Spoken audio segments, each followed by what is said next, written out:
পাত্রীপক্ষের সামনে বসে আছি। সামনে আনা হলো পাত্রীকে। পাত্রী দেখে সবাই অবাক। পাত্রীর এক পায়ে সমস্যা আছে। খাবার সামনে, পাত্রী দেখে খাবার কেউ মুখে দিল না। পাত্রীপক্ষের বুঝতে আর বাকি রইল না যে পাত্রী আমাদের পছন্দ হয়নি। আমি ইশারা দিয়ে খেতে বললাম। মা খাবার মুখে নিল, আর আমার ছোট মামা খাবার খেতে রাজি হলো না। আমাদের ভাবলক্ষণ দেখে পাত্রীর চোখে পানি আসলো, যেটা আমার চোখ থেকে আড়াল হয়নি। আমি সবার অনুমতি নিয়ে পাত্রী নিয়ে ছাদে গেলাম। দুজনেই চুপ করে দাঁড়িয়ে আছি। নীরবতা ভেঙে পাত্রী কথা বলতে শুরু করলো। চোখের পানিতে কাজল গলে গিয়েছে, কিন্তু নিচে পড়তে পারছে না মেয়েটির আটকে রাখার আপ্রাণ চেষ্টায়।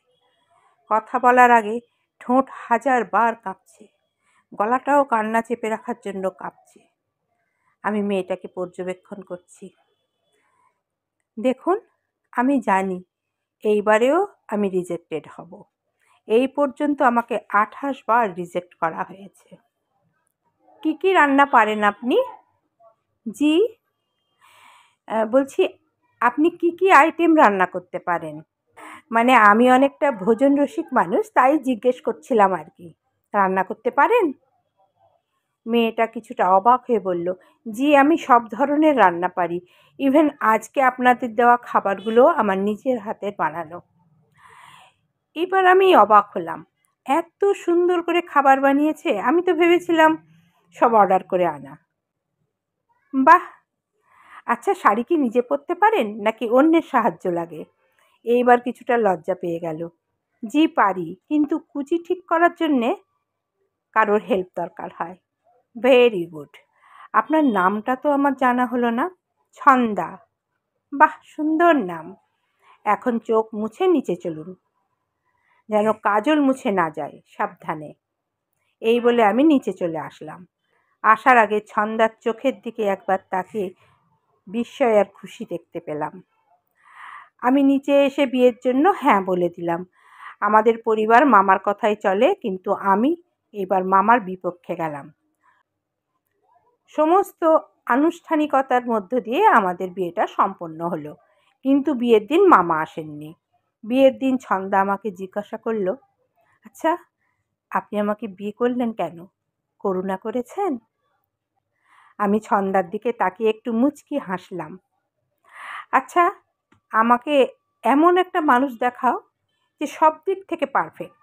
পারবে দেখাতে? না, কিন্তু কিন্তু কি? প্রতিটা মানুষই কোনো না কোনো দিক থেকে অপূর্ণ। কেউই পারফেক্ট হয় না। শুধু অ্যাডজাস্ট করে চলতে হয়, সম্পর্ককে গুরুত্ব দিতে হয়।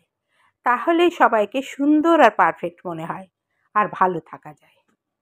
সেটা তো ঠিক, কিন্তু আমাকে কি দেখে পছন্দ করলেন?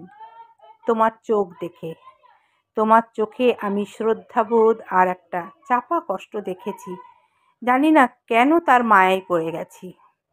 আর তাছাড়া যে মেয়েটা সব প্রতিবন্ধকতা মধ্যে দিয়ে নিজের পড়াশোনা চালিয়ে গেছে, সে সব রকম সমস্যায় আমার পাশে থাকবে। আর তাছাড়া তোমার পায়ের সামান্য সমস্যা কখনোই তোমার ভবিষ্যৎ নির্ধারণের মাপকাঠি হতে পারে না। তোমার আরও যেসব প্রতিভা আছে সেটা তোমাকে উচ্চতায় নিয়ে যাবে। আর এ লড়াইয়ে আমি তোমার পাশে থাকবো আজীবন। সেদিন ছন্দা আমার বুকে মাথা রেখে কেঁদেছিল অনেক সময়।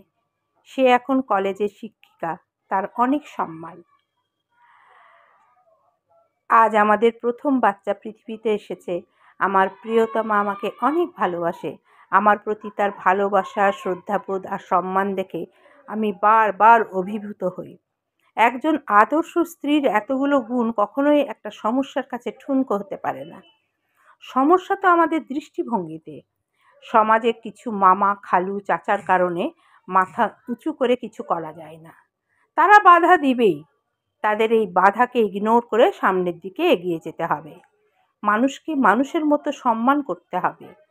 বড় কথা হলো আমাদের দৃষ্টিভঙ্গি বদলাতে হবে।